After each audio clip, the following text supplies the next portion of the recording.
Day 85, hot cup of tea, 4:05 in the morning.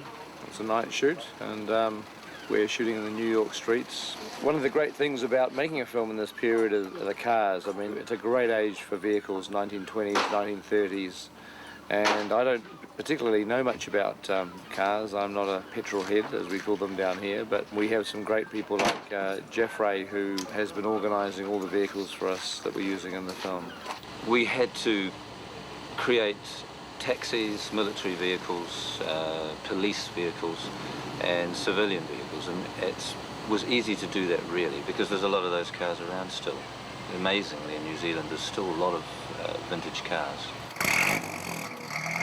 25 of these vehicles are owned by owner-drivers who have donated their time to the love of their cars. It's great, and they sit around chatting on their cars and when they're not working, and it looks just like 1930 in New York. Some of these guys are like 70s, 60s and 70s, but they're here and they're dedicated and they want to see this movie, the authenticity, come out the way they can.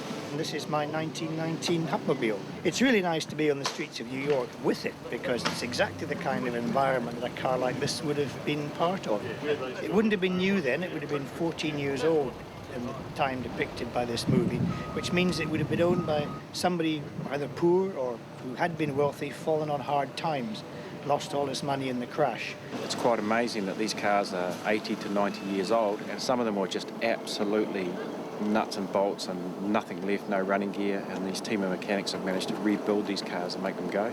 They've converted them from right-hand drive to left-hand drive to keep authenticity of the movie and the time. This is the steering arm that goes to the box, and this arm here is what just transmits it there.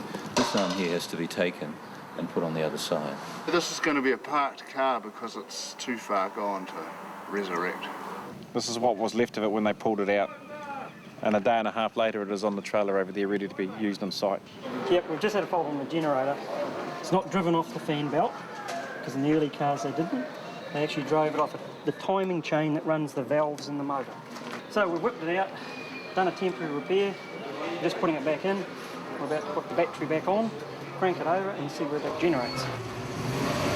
And if you want to get into it, I'll take you for a burn.